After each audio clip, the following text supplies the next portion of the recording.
सुबासित मिष्ट जल संगे नेइथिले बारांगना गण मिष्टान सहित नेइथिले पुणी अति मूल्य प्रसाधन अपूर्व लागिला महातपस्वींकु आनंदे हेले विभोर आसंता दिवसे सेहि स्थाने जाई पहुँचिले मुनिवर।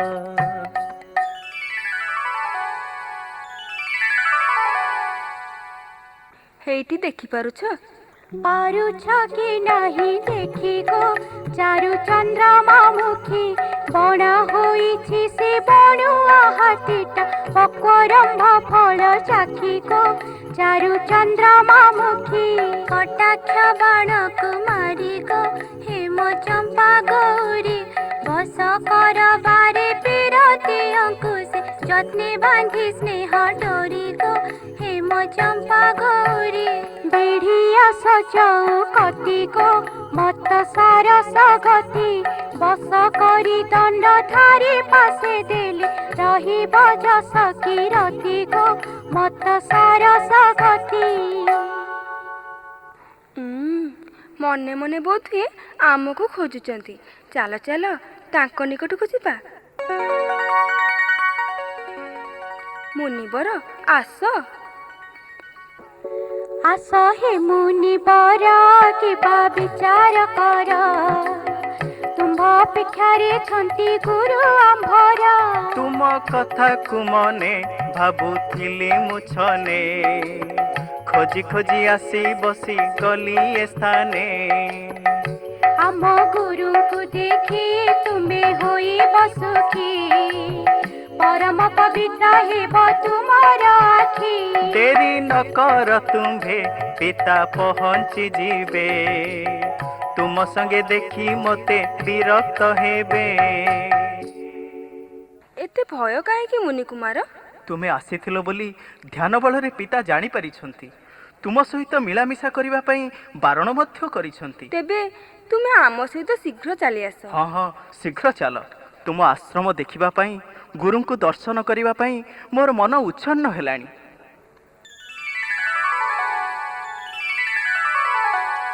मुनि को नाना प्रकार चाटुबाणी कही सादरे आनिले पुणी नाबरे बसाई मोहि नेले যত্ন करी भले जे पद सेवी तांकु सुआइले जे।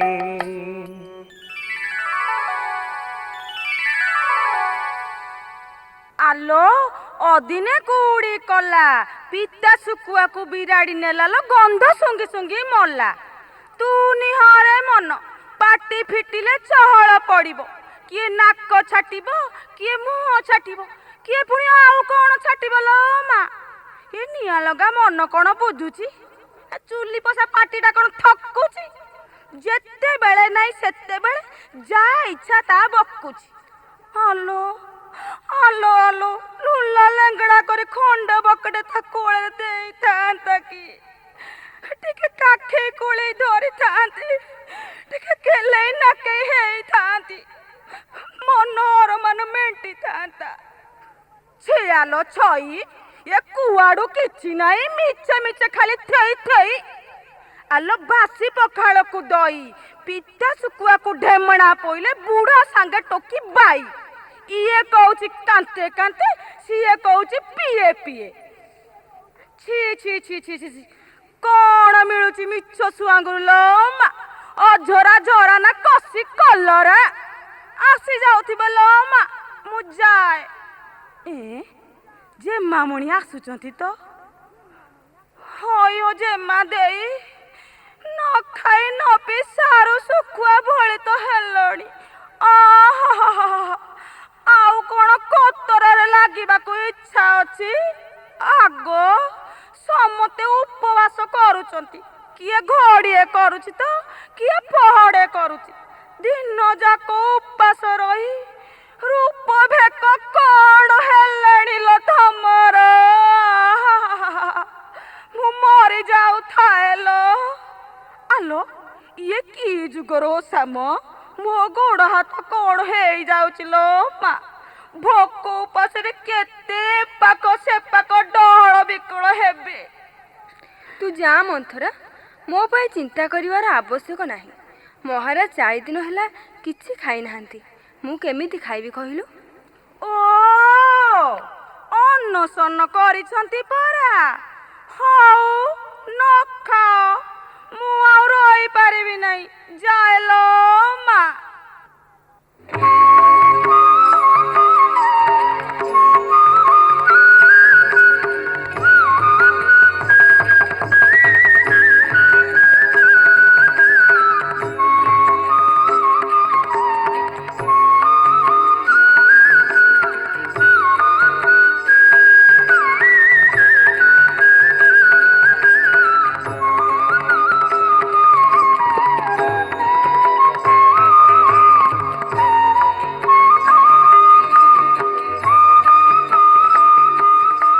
ମହାରାଜ, ଶ୍ରୀ ଛାମୁରେ ଜଣାଏ ପ୍ରହରୀ ଆସିଛନ୍ତି ଗୁରୁଦେବ ତବ।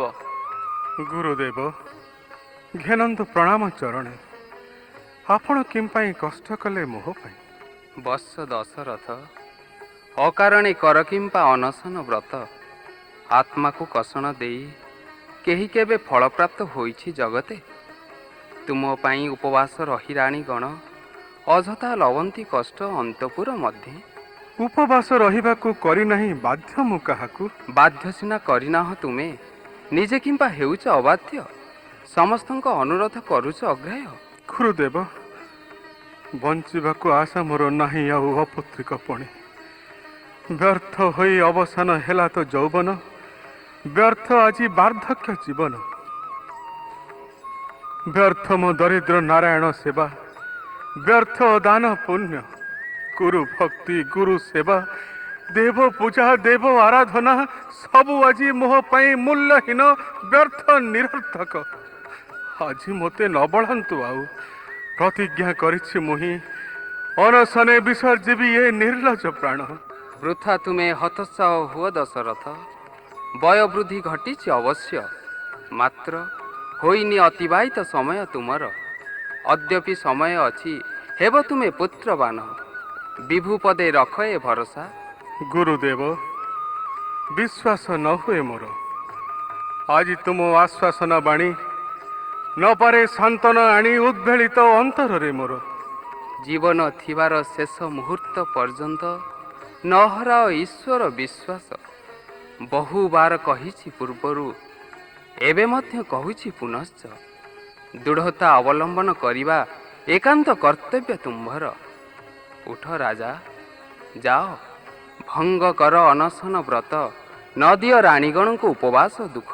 କିନ୍ତୁ ଗୁରୁଦେବ, ବତ୍ସ ଦଶରଥ, କିନ୍ତୁ ଶବ୍ଦର ଯେ ଅର୍ଥ ନାହିଁ ଆଉ। ଅନ୍ଧମୁନି ଅଭିଶାପ ହୋଇବ ସଫଳ, ନିଶ୍ଚୟ ତୁମେ ପୁତ୍ର ଲାଭ କରିବ ଅଚିରେ। ଆମନ୍ତ୍ରିତ ହୋଇ ଚମ୍ପାବତୀପୁରେ ଆସୁଛନ୍ତି ଋଷ୍ୟଶୃଙ୍ଗ ମୁନି। ଆଣ ତାଙ୍କୁ ଆମନ୍ତ୍ରଣ କରି, ତାଙ୍କ ଦ୍ୱାରା କରାଅ ପୁତ୍ରେଷ୍ଟି ଯଜ୍ଞ ନିଷ୍ଠାପର ରହି। ସେ ବ୍ରହ୍ମର୍ଷି ତୁମ୍ଭପୁରେ କଲେ ପଦାର୍ପଣ, ଦୂର ହେବ ଦୁରିତ ସକଳ, ବାଞ୍ଛାପୂର୍ଣ୍ଣ ହୋଇବ ଅବଶ୍ୟ। ଉଠ ରାଜା, ଉଠ। ଯଥା ଆଜ୍ଞା ଗୁରୁଦେବ। ନିଶ୍ଚିତ ଭାବରେ ମୁହିଁ ତବାଦେଶ କରିବି ପାଳନ। ବନ୍ଧୁତା ରହିଛି ମୋର ଲୋମପାଦ ରାଜାଙ୍କ ସହିତ। ତାଙ୍କ ରାଜ୍ୟରେ ପହଞ୍ଚିଲେ ଋଷ୍ୟଶୃଙ୍ଗ ମୁନି, ଅବିଳମ୍ବେ ନିଜେ ମୁହିଁ ଯିବି ଚମ୍ପାବତୀପୁରେ। ଆମନ୍ତ୍ରଣ କରି ଅତି ଆଦର ସହିତ ପାଛୋଟି ଆଣିବି ତାଙ୍କୁ ଅଯୋଧ୍ୟା ନଗରେ। ତେବେ ମୁଁ ଆସୁଛି ରାଜା। ଶ୍ରୀଚରଣେ ଘେନନ୍ତୁ ପ୍ରଣାମ। ଯଶସ୍ୱୀ ହୁଅ, ପୁତ୍ରବାନ ହୁଅ।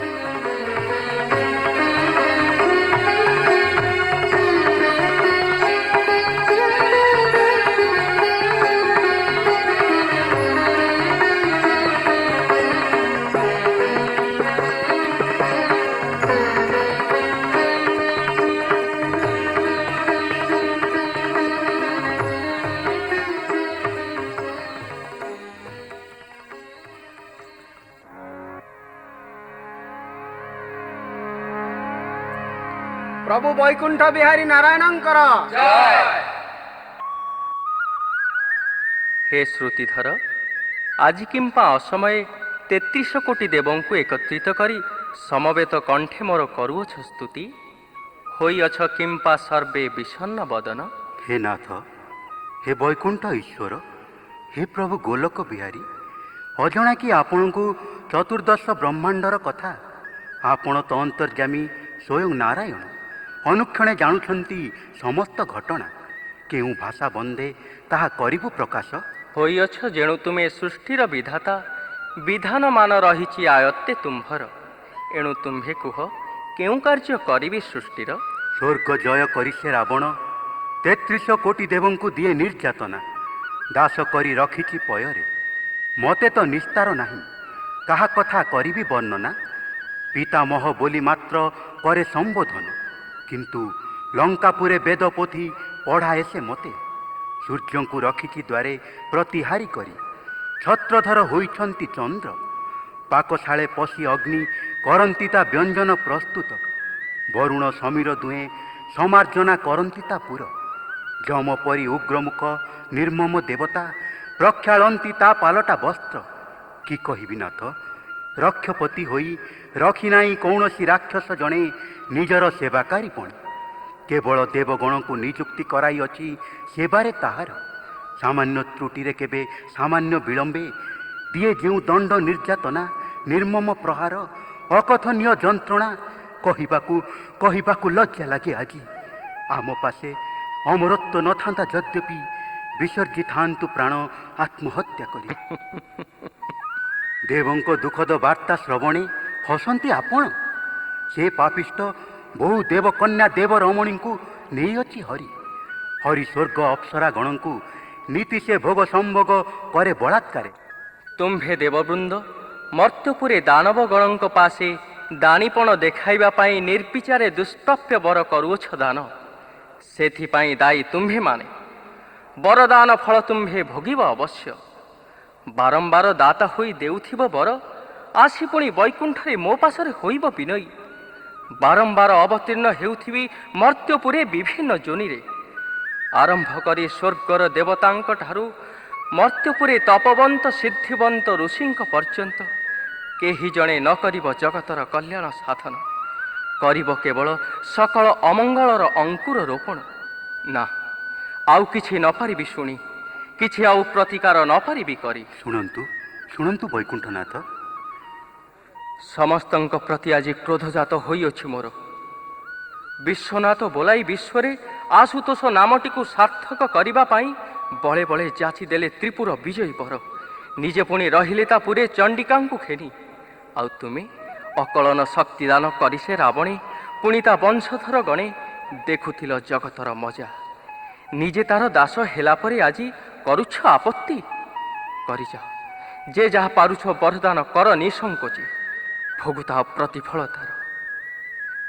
ଏକ ଅଶୁଭ ଦିବସେ ଆସିଲେ ଦୁର୍ବାସା ଋଷି କରିବାକୁ ଦର୍ଶନ ମୋହର। ତାପରେ କି ହୋଇଲା ଜାଣ?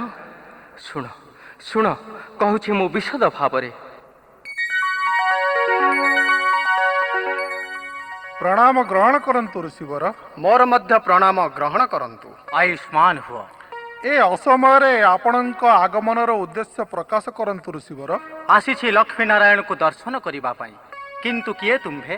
ଦଣ୍ଡାୟମାନ ହୋଇ ରହିଲ କରି ମୋର ପଥ ଅବରୋଧ। ଆମ୍ଭେ ଦୁହେଁ ଦ୍ୱାରପାଳ। ମୋର ନାମ ଜୟ। ମୁଁ ବିଜୟ। ଆଚ୍ଛା, ବିଳମ୍ବ ହେଉଛି, ପଥ ଛାଡ଼। ମୁଁ ଯିବି ଲକ୍ଷ୍ମୀ ନାରାୟଣଙ୍କୁ ଦର୍ଶନ କରିବି। କ୍ଷମା କରନ୍ତୁ ଋଷିବର। ବର୍ତ୍ତମାନ ଲକ୍ଷ୍ମୀନାରାୟଣ ନିତ୍ୟ ବୃନ୍ଦାବନରେ ଏକାନ୍ତରେ ରାସକ୍ରୀଡ଼ାରତ। ଏଣୁ ଲକ୍ଷ୍ମୀ ନାରାୟଣ ଯେକୌଣସି ଅବସ୍ଥାରେ ଥିଲେ ବି ମୁଁ ତାଙ୍କୁ ଦର୍ଶନ କରିବି। ମୋତେ ଦ୍ୱାର ଛାଡ଼। କିଛି କ୍ଷଣ ଅପେକ୍ଷା କରନ୍ତୁ। ରାସ କ୍ରୀଡ଼ା ଶେଷରେ ଲକ୍ଷ୍ମୀ ନାରାୟଣ ଆପେ ଆପେ ଦର୍ଶନ ଦେବେ। ଚୁପ୍ କର ମୂର୍ଖ। ମୋତେ କ'ଣ ସାମାନ୍ୟ ଋଷି ବୋଲି ମନେ କରିଛୁ? ନା ଋଷିବର, ଆପଣ କେବେ ହେଲେ ସାମାନ୍ୟ ଋଷି ନୁହନ୍ତି। ଆପଣ ଦୁର୍ବାସା ଋଷି, ଆମେ ଜାଣୁ। ତଥାପି ଆପଣଙ୍କୁ କିଛି ସମୟ ଅପେକ୍ଷା କରିବାକୁ ହେବ। ଅପେକ୍ଷା କରିବାକୁ ହେବ? ଏହା ଛଡ଼ା ଅନ୍ୟ ଉପାୟ କିଛି ନାହିଁ। ତାହେଲେ ତୁମେ ମୋତେ ଭଲରେ ଛାଡ଼ିବ ନାହିଁ? ମନ୍ଦରେ ମଧ୍ୟ ଛାଡ଼ି ପାରିବୁ ନାହିଁ। ଦୁର୍ବାସାକୁ ଚିହ୍ନିବା ପରେ ପୁଣି ଆସ୍ପର୍ଦ୍ଧା ଦେଖାଇବାର ସାହସ କରିପାରୁଛ ଅସଭ୍ୟ? ଆମେ ଅସଭ୍ୟ? ହଁ, ତୁମେ ଅସଭ୍ୟ। ଜାଣ, ଦୁର୍ବାସା ଋଷିର କ୍ରୋଧ ଜାତ ହେଲେ ସେ କ'ଣ କରିବ?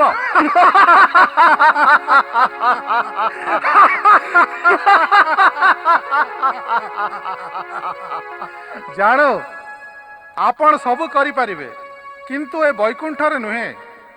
ଯାଆନ୍ତୁ ଋଷିବର, ପରେ ଆସିବେ। ପରେ ଆସିବି। ହଁ ହଁ ପରେ ଆସିବେ। ସାମାନ୍ୟ ଦ୍ୱାରପାଳ ହୋଇ ତୁମର ଏଡ଼େ ଆସ୍ପର୍ଦ୍ଧା, ଦୁର୍ବାସା ଋଷିର ତୁମେ ଅବମାନନା କରୁଛ। କେବଳ ଅବମାନନା ନୁହେଁ, ଆବଶ୍ୟକ ହେଲେ ଅର୍ଦ୍ଧଚନ୍ଦ୍ର ବହିଷ୍କାର ପୂର୍ବକ ବୈକୁଣ୍ଠ ସୀମା ପାର କରିବାକୁ କୁଣ୍ଠାବୋଧ ହେବ ନାହିଁ। କଣ କହିଲୁ ମୂର୍ଖ, ନିଜ ବର୍ବର? ଏଣେ ତୁମର ଶକ୍ତି, ଏଣେ ତୁମର ସାହସ। ଆପଣ ଦେଖିବାକୁ ଚାହାନ୍ତି, ଦେଖିବେ। ସାବଧାନ, ସାବଧାନ। ପଦେ ମାତ୍ର ହେଲେ ଅଗ୍ରସର, ଅଙ୍ଗ ସ୍ପର୍ଶ କରିଲେ ମୋହର ମହାପ୍ରଳୟ ସୃଷ୍ଟି କରିବି ଏକ୍ଷଣି। ବୈକୁଣ୍ଠକୁ ନର୍କରେ ପରିଣତ କରିବି ନିଶ୍ଚୟ।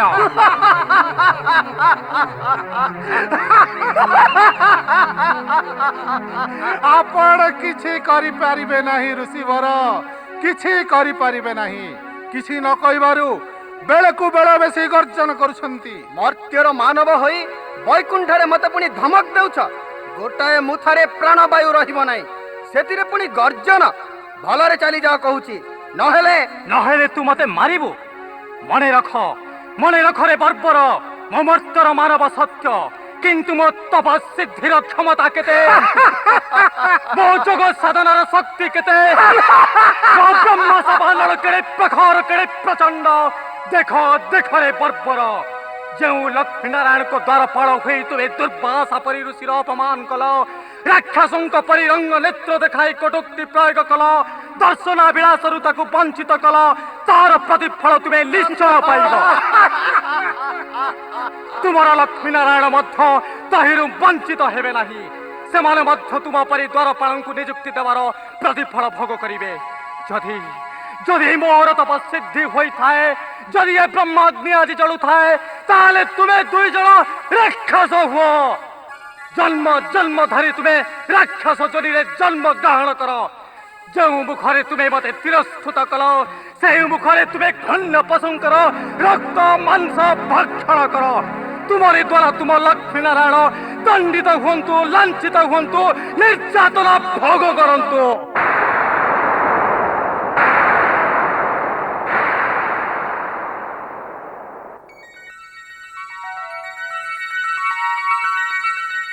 ଅଭିଶାପ ଦେଇ ଋଷି ଚାଲିଗଲେ। ଆଉ ଦିନେ ଲକ୍ଷ୍ମୀ ଦେବୀ ଦେଲେ ତାଙ୍କୁ ଅଭିଶାପ। କେଉଁ କାରଣରୁ କହୁଛି ମୁଁ ତାହା।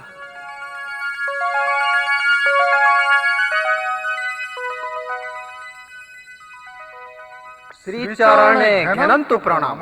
ମନେ ରଖ ଜୟ ବିଜୟ, ଏହି ଅନନ୍ତ ସୃଷ୍ଟିରେ ବହୁ ସମସ୍ୟା ସୃଷ୍ଟି ହୋଇଛି। ତାର ଆଶୁ ସମାଧାନ ପାଇଁ ନିଶ୍ଚଳରେ ବସି ମୋତେ କିଛି ଚିନ୍ତା କରିବାକୁ ହେବ। ଏଣୁ ତୁମେ ମୋର ବିନା ଅନୁମତିରେ କାହାରିକୁ ଛାଡ଼ିବ ନାହିଁ। ଯେ କେହି ହୁଅନ୍ତୁ ନା କାହିଁକି, ମୁଁ ଆସିବା ପର୍ଯ୍ୟନ୍ତ ତାଙ୍କୁ ଅପେକ୍ଷା କରାଇବ। ଯଥାଜ୍ଞା।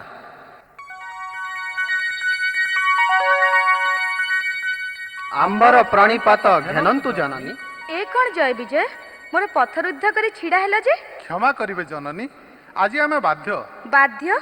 ମୋତେ ବିଦ୍ରୂପ କରିବାର ସାହସ ତୁମକୁ କିଏ ଦେଲା? ଏହା ବିଦ୍ରୂପ ନୁହେଁ ଜନନୀ, ଏହା ନାରାୟଣଙ୍କ ଆଦେଶ। ଚୁପ୍ କର ମୂର୍ଖ। ନାରାୟଣ ଆଦେଶ ଦେଇଛନ୍ତି ମୋର ପଥ ଅବରୋଧ କରିବା ପାଇଁ। କ୍ରୋଧିତା ହୁଅନ୍ତୁ ନାହିଁ ମାତ, ଏ ଆଦେଶ କେବଳ ଆପଣଙ୍କ ପାଇଁ ନୁହେଁ, ସମସ୍ତଙ୍କ ପାଇଁ।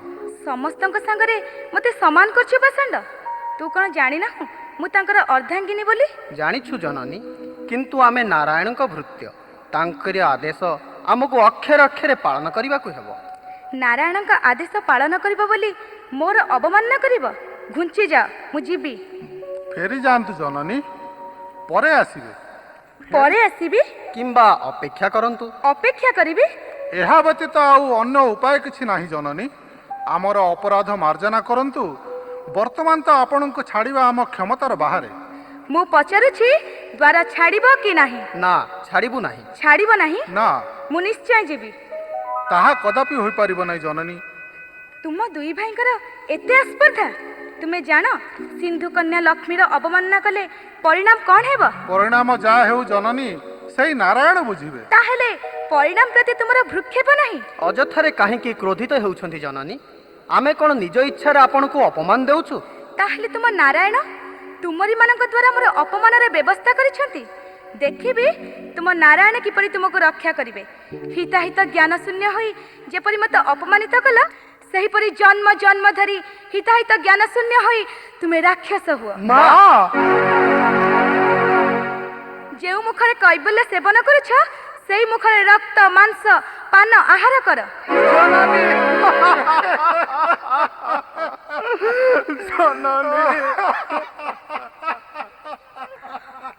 ଅତି ଶୀଘ୍ର ମୋର ଅଭିଶାପ ତୁମକୁ ଫଳପ୍ରଦ ହେଉ, ତୁମର ରାକ୍ଷସ ସ୍ୱଭାବ ଉତ୍ପନ୍ନ ହେଉ, ରାକ୍ଷସଙ୍କ ପରି ତୁମର ରୂପ କଦର୍ଯ୍ୟ କଦାକାର ହେଉ, ତୁମେ ମର୍ତ୍ତଗାମୀ ହୁଅ, ବୈକୁଣ୍ଠପୁରରେ ତୁମର ସ୍ଥାନ ନ ରହୁ, ବୈକୁଣ୍ଠପୁରରେ ତୁମ ସ୍ଥାନ ନ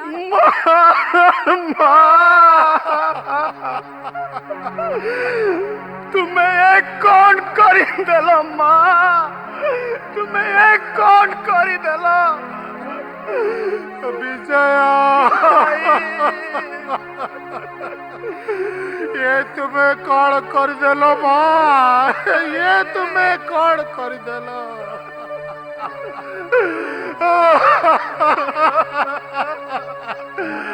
विजय रे प्रकृत रे तू राक्षस हो जाइछ रे विजय। तुम्हें भी राक्षस हो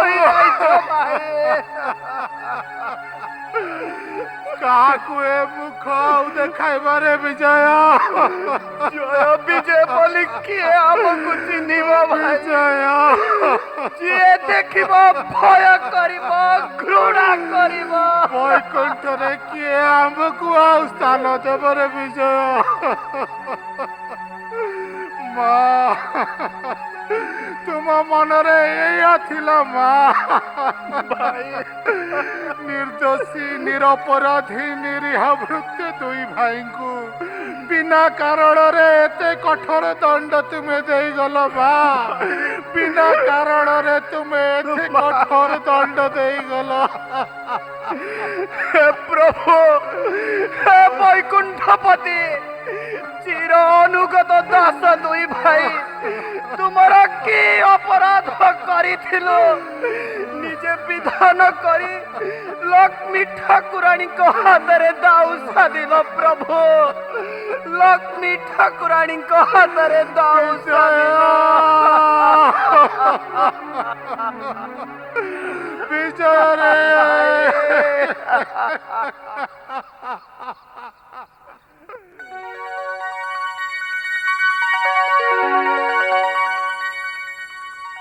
ସେଇ ଦୁଇ ଭାଇ ସେଦିନ ଅତି ବିକଳରେ କାନ୍ଦି କାନ୍ଦି ମୋ ଚରଣରେ ଲୋଟୁଥିଲେ। ତାଙ୍କର କଦର୍ଯ୍ୟ ରୂପକୁ ଦେଖି ନିଜେ ମଧ୍ୟ ଦୁଃଖ ପ୍ରକାଶ କଲି। ଦୁର୍ବାସାଙ୍କ ସହିତ ଲକ୍ଷ୍ମୀ ଦେବୀଙ୍କର ଅଭିଶାପକୁ ଖଣ୍ଡନ କରିବାର ଶକ୍ତି ମୋର ନଥିଲା। ଏଣୁ ସେମାନେ ମର୍ତ୍ତ୍ୟରେ ବାରମ୍ବାର ଜନ୍ମଗ୍ରହଣ କଲେ। ଆଉ ସେହି ଜୟ ବିଜୟ ଦୁହେଁ ହେଉଛନ୍ତି ତୁମ୍ଭମାନଙ୍କର ଦୁଃଖର କାରଣ ରାବଣ ଆଉ କୁମ୍ଭକର୍ଣ୍ଣ। କ୍ଷମାମୟ, ଏଇ ଥର ପାଇଁ କରନ୍ତୁ ହେ କ୍ଷମା। କମଳାଙ୍କ ସହ ଦେବ ଆଉ ମର୍ତ୍ତ୍ୟବାସୀଙ୍କର ସବୁ ଅପରାଧ। ହେ ଦୟାମୟ, ବିଶ୍ୱ ହିତେ ନର ଦେହ ବହି ଦଶରଥ କୋଳେ ଜାତ ହୁଅନ୍ତୁ ମର୍ତ୍ତ୍ୟରେ। ବଶିଷ୍ଠଙ୍କ ପରାମର୍ଶେ ଅପୁତ୍ରିକ ରାଜା ଦଶରଥ କରିବେ ପୁତ୍ରେଷ୍ଟି ଯଜ୍ଞ। ପୂର୍ଣ୍ଣାହୁତି ଦେବେ ଆସି ଋଷ୍ୟଶୃଙ୍ଗ ମୁନି। ହେ ବୈକୁଣ୍ଠନାଥ, ଆପଣଙ୍କ ଅପାର କରୁଣାରୁ ନିବାରଣ ହେବ ଦୁଃଖ ସ୍ୱର୍ଗ ଆଉ ମର୍ତ୍ତ୍ୟବାସୀଙ୍କର। ଉଚ୍ଛ୍ୱାସିତ ହୋଇବ ଧରଣୀ, ପୂର୍ଣ୍ଣ ହେବ ରାଜା ମନସ୍କାମ, ଆଉ କୀର୍ତ୍ତି ରହିଯିବ ମହାମୁନି ଋଷ୍ୟଶୃଙ୍ଗଙ୍କର। ଶ୍ରୁତିଧର, ଅଙ୍ଗୀକାର ନ କର ହେ ନାଥ। ହଁ, ସେଦିନ ମଧ୍ୟ ପ୍ରତିଶ୍ରୁତି ଦେଇଥିଲି ତାଙ୍କୁ, ଉଦ୍ଧାରିବି ତୁମ୍ଭଙ୍କୁ ମୁଁ ମର୍ତ୍ତେ ଅବତରି। ବହୁବାର ଅବତୀର୍ଣ୍ଣ ହୋଇଛି ଧରାରେ, ବହୁବାର କରିଛି ମୁଁ ଉଦ୍ଧାର ତାହାଙ୍କୁ। ଏଥର ମଧ୍ୟ ଯିବି ମୁଁ ହିଁ ଲକ୍ଷ୍ମୀଙ୍କ ସହିତ, କରିବି ଉଦ୍ଧାର ପୁଣି ବେନି ସହଦରେ। ଧୈର୍ଯ୍ୟ ଧର ସର୍ବେ, ଯାଅ ଅପେକ୍ଷା କର ସମୟ ଆସିବା ପର୍ଯ୍ୟନ୍ତ। ଗୋଲକ ବିହାରୀ ବିଷ୍ଣୁଙ୍କର, ଗୋଲକ ବିହାରୀ ବିଷ୍ଣୁଙ୍କର, ଗୋଲକ ବିହାରୀ ବିଷ୍ଣୁଙ୍କର।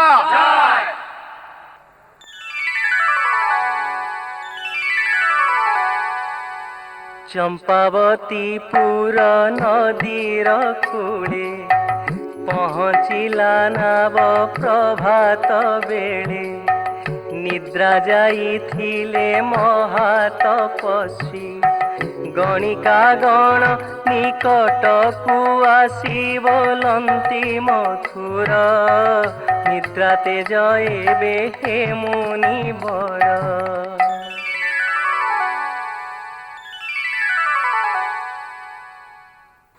নিদ্রাতে যামুনি পরা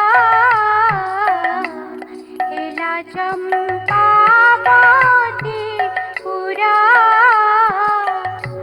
পাছটি আসন্তি নিজে নরপতি ঘেনি পাদার্ঘ সম্ভারা হে মুনি বর ঘেনি পাদার্ঘ সম্ভারা। চম্পাপুর নরপতি মোতে পাছটি আসন্তি, কুহ কি কারণে আনিল এ স্থানে, দূর হেউ মোর ভ্রান্তি হে মহাজ্যোতি, দূর হেউ মোর ভ্রান্তি। জ্যোতি নুহি মুজরতা বিশেষে বার বনিতা, দেশ রক্ষা পাই আনিছি ভুলাই, ক্ষমা কর মো দৃষ্টতা বহি উদারতা, ক্ষমা কর মো দৃষ্টতা। হেলাণি দ্বাদশ বর্ষ নবর্ষ খন রস,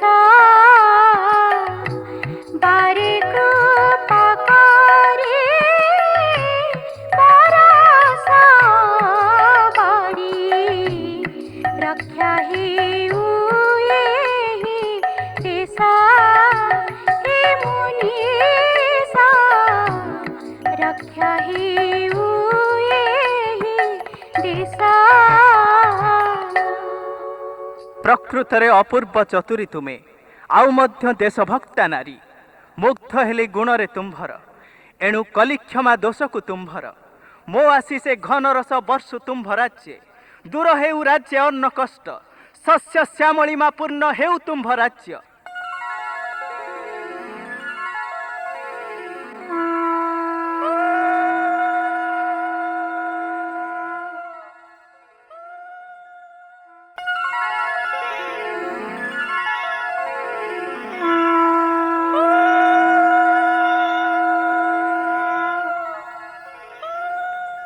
କ୍ଷମା କର ମୁନିବର, କ୍ଷମା କର ମୁନି ଆଜି ରାଜା ଲୋମପାଦେ।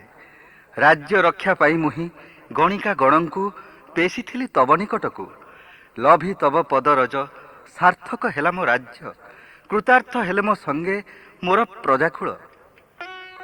ଦୂରିତ ହୋଇଲା ଦୂର, ବରଷେ ନିରଦ ନିର, ପୂର୍ଣ୍ଣ ହେବ ରାଜ୍ୟ କ୍ଷେତ୍ର ଶସ୍ୟ ଶ୍ୟାମଳାରେ। ଜନ୍ମ ଜନ୍ମାନ୍ତର ପାଇଁ ଶ୍ରୀଚରଣେ ହୋଇଲି ମୁଁ ଋଣୀ।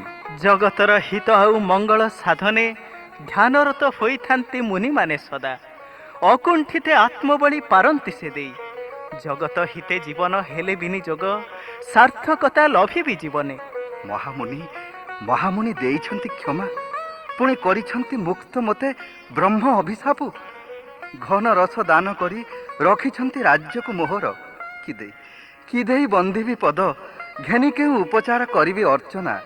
ବିଭୋର ଅନ୍ତରେ କିଛି ପାରୁନାହିଁ ଭାବି। ଅର୍ଚ୍ଚନାରେ ଆବଶ୍ୟକ ନାହିଁ ନରନାଥ, ଆଜି ତୁମ ଭକ୍ତି ଆଉ ନମ୍ରତାରେ ପରମ ସନ୍ତୋଷ ଲାଭ କରିଛି ଅନ୍ତରେ। କରୁଛି ଆଶୀର୍ବାଦ, ଚିର ସୁଖୀ ହୁଅ ତୁମେ ପ୍ରଜାବର୍ଗ ସହ। ତେବେ ଆସନ୍ତୁ ମୁନିଷ, आतिथ्य ग्रहण करी अकिंचन पुरे ऋणर भार किंचिते करंतु लाघव। ଚାଲ ରାଜା।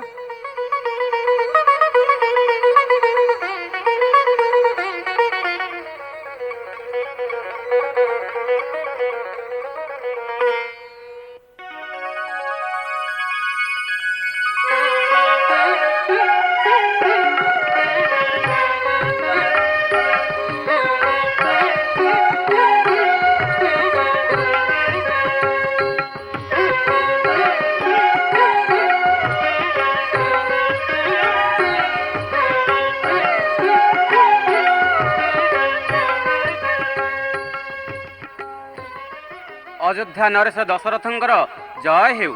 आस मंत्रीवर बस मो निकटे। जानी मु न पारे आजी केउ कारणरू पुलकित हेउछि मन प्राण मोर। अपार संतोष आजी लभुछि चित्तरे। कुह मंत्री आगमनर उद्देश्य तुम्भर। महाराज देवा पाई शुभ वार्ता एक आसीछि मु आपणଙ୍କ पासे। कुह मंत्री कुह शीघ्र न करी विलंब। महाराज आसीछंती ऋष्य शृंग मुनि चंपावतीपुरे। आसीछंती ऋष्य शृंग मुनि। जाओ जाओ महामंत्री अविलंबे प्रासादे आंभर यज्ञ पाई कर आयोजन। संवाद दिह शीघ्र पाटराणी गणे रहिबे प्रस्तुत सर्वे यज्ञ कार्य पाई। निजे मु जाउछि शीघ्र चंपावतीपुरे पाछोटी आनिबी सही महा तपस्वी को।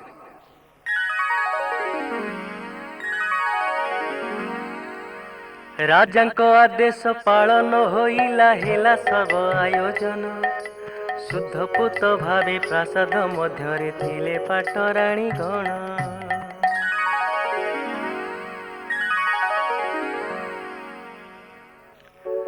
पदबंदी दशरथ आनिले मुनिଙ୍କୁ। मुनि आरंभिले यज्ञ बरी देवतांकु। अयमारम्भः शुभाय भवतु सर्वमङ्गल्यमाङ्गल्ये वरेण्यं वरदं शुभं। नारायणं नमस्कृत्य सर्वकर्माणि कारयेत्। अभिप्रेतार्थसिद्ध्यर्थं पूजितः च सुरासुरैः। सर्वविघ्नविनाशाय गणाधिपतये नमः। लक्ष्मीनारायणाभ्यां नमः। उमामहेश्वराभ्यां नमः। सचिपुरन्दराभ्यां नमः। मातापितृभ्यां नमः। इष्टदेवताभ्यो नमः। मूर्धानं दिव्य इत्यस्य मन्त्रस्य भरद्वाज ऋषिः त्रिष्टपुच्छन्दः। अग्निवैश्वानरो देवता पूर्णाहुति होमे विनियोगः। पुनस्त्वादित्यरुद्रवसवः समिन्धतं पुनः ब्रह्माणो वसुनीथ यज्ञैः। घृतेन त्वं तन्त्रं वर्धयस्व सत्याः सन्तु। जनमानस्य कामः स्वाहा इदं पूर्णेन्दुवसट्। विधि मते घन घन मंत्र उच्चारीन। पूर्णाहुति देई यज्ञ करिले संपूर्ण। आयुर्देहि यशो देहि श्रियं देहि त्वमेव च। पुत्रं पौत्रं प्रपौत्रं च देहि मे मधुसूदनम्। ॐ देवकीसूत गोविन्द वासुदेव जगत्पते देहि मे तनय कृष्णं त्वामहं शरणप्रदम्। ॐ यज्ञपुरुषाय नमः। मेषरूढाय नमः। वैश्वानराय नमः। अग्नये सृष्टिकृते स्वाहा इदम् अग्नये सृष्टिकृते। अग्नये सृष्टिकृते स्वाहा इदम् अग्नये सृष्टिकृते। अग्नये सृष्टिकृते स्वाहा इदम् अग्नये सृष्टिकृते। राजा यज्ञ एबे होइअछि शेष। निय एही चरु अन्न दिय तुम्भ प्रिय राणी गणे। नारायणे चिंता करी करंतु भक्षण। तांकरी कृपारु जात हेबे चारि पुत्र। मोते थर विदाय दियो राजा। हे देव श्रीचरणे घेनन्तु प्रणाम। पुत्रवान हुओ।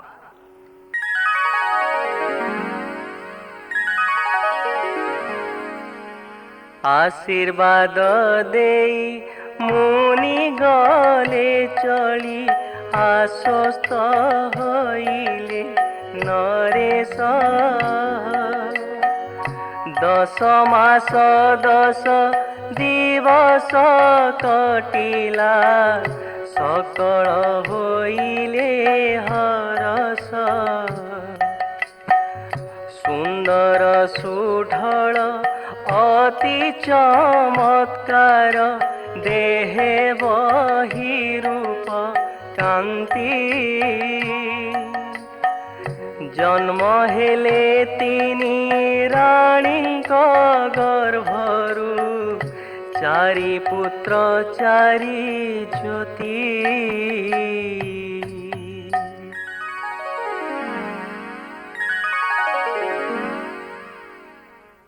ଆଲୋ ଦେଖିକି ଚାଲୁନୁ ପଡି ଯିବୁ ଧରି ପକେଇବୁ ରେ ବାଡି ପଡା ନିଅସିଆ ହେଇତି ଆଇ ଆଇ ଆରେ ମୁଁ ତ ଆଇ ଭଳିଆ ଦେଖା ଯାଉଛି ଆରେ ରଇ ଜଳା ମୁଁ ତ ଆଇ ଭଳିଆ ଦେଖା ଯାଉଛି ରଇ ଜଳା ଚୁଲି ପସା ଯାଉଣୁ ଆସୁଣୁ ଯେମିତି ହେଲେ ଠୁକର ମାରିବ ହାय ରେ ବାଡି ପଡା ମୋ ପିଛା କାହିଁକି ଲାଗିଛୁ କିରେ ମୁଁ କଣ ତ ଶାଳି ନା ଆଉ କଣ କିରେ ହେଇରେ ଝାଡୁ ମାଡ ଖିଆ କହୁନୁ କହ ଆରେ କାହିଁକି ମୋ ପିଛା ପଡିଛୁ ଏଇ ଦେଖେ ମନ୍ଥରା ନାନୀ ମଲା ମୋ ନାନୀ ଡାକିବୁ ନାନୀ ଝିଙ୍କିବୁ କାନି ଆଉ କଣ ଡାକିବି କହୁନୁ ଆଚ୍ଛା ତୁ ମୋ ଉପରେ ଏମିତି କଡମଡ କାହିଁକି ହଉଛୁ କହିଲୁ କଡମଡ ହେବି ନାହିଁ ଆଉ କଣ ତତେ ଗେଲ କରିବି କିରେ ବାଡି ପଡା ମୋ ମୁହଁ ତ ପାଣି ଛଡା ମୁହଁ ଭଲରେ କହିଦଉଛି ହଁ କଣ ଭଲରେ କହୁଛୁ କହିଲୁ ଏ ମଲା ମୋ ସୁଆଗ ଘର ମଣିଷ ଭଳିଆ ପାଖକୁ ଲାଗି ଯାଉଛି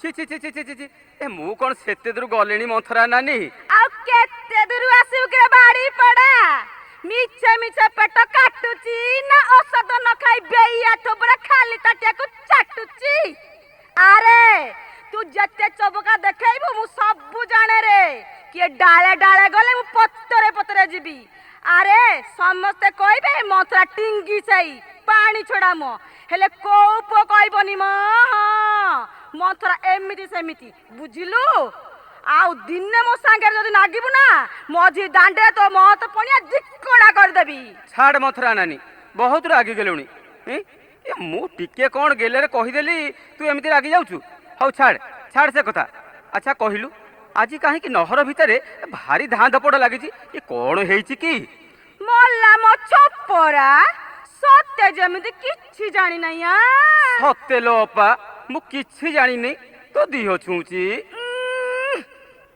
ଆଲୋ ମୁଁ ତ ରହିଲି ସିଂହ ଦୁଆରେ ଏ ଭିତର କଥା କେମିତି ଜାଣିବି କହିଲୁ ଆରେ କୌଶଲ୍ୟା କୈକେୟୀ ସୁମିତ୍ରା ତିନି ରାଣୀଙ୍କର ଚାରି ପୁଅ ହେଇଛି ରେ ଆନନ୍ଦରେ ନହର ଉଚୁଳି ପଡୁଛି ସବୁ ଜାଣିଯିବୁ ଯେ କଣ କହୁଛୁ ମନ୍ଥରା ନାନୀ ଏ ଆଖି ଛୁଇଁଲୁ ଟିକେ ମୋ ଦିହ ଛୁଇଁଲୁ ଝାଡୁ ମାଡୁଛା ସେଇଠି ର ମାଡି ଆସୁଛୁ କଣ ଆରେ ମୁଁ ଯାଉଛି ଲୋ ମା ତେଣେ ରାଜା ମିଠେଇ ନେଇ ଆସିଲେଣି ମତେ ଡକରା ପଡିଲାଣି ମୁଁ ଯାଉଛି ତୋ ଭାଗରୁ ଦିଟା ଦବୁ ହଉ ରେ ଝାଡୁ ମାଡ ଖିଆ ଦେବି ତତେ ମୋରାଣ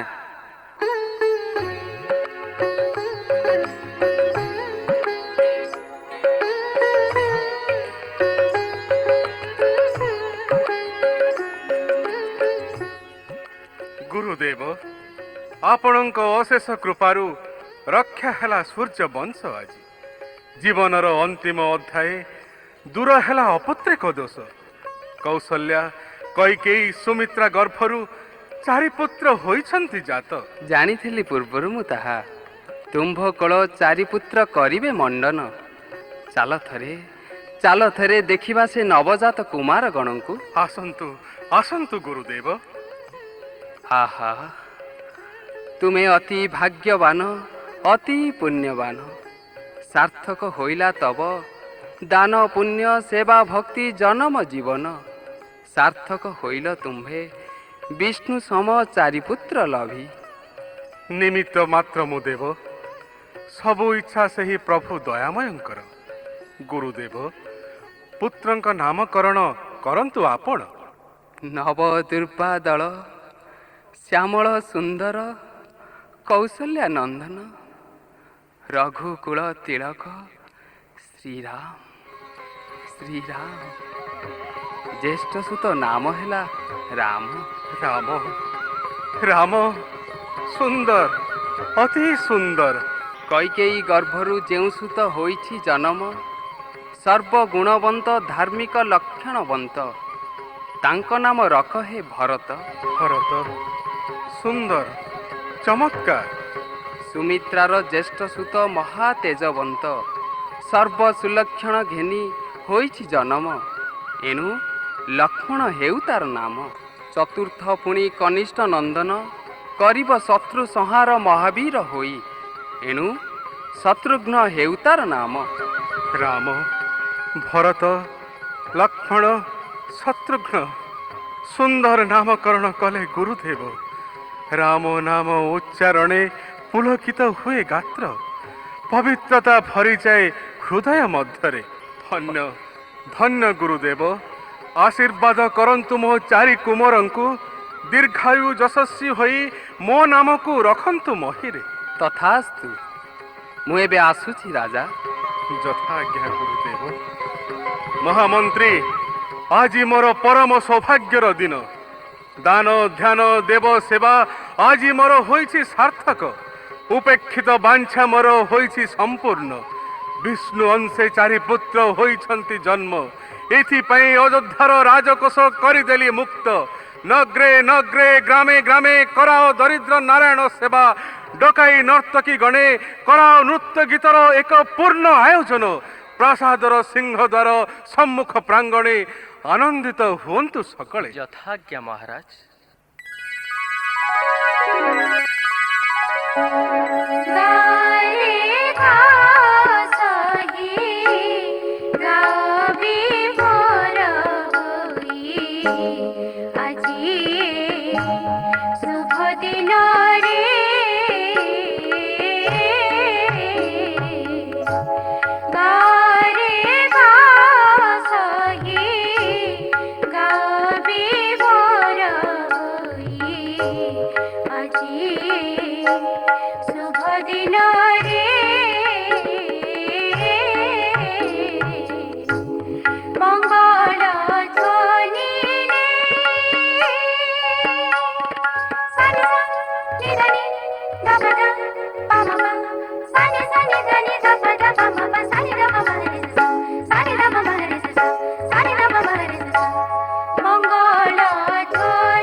छंदी पादे नुपुर बंदी, हाथरे हाथ छंदी त्रिपटा छंपा ताले गुरु को पाद बंदी, त्रिपटा छंपा ताले गुरु को पाद बंदी।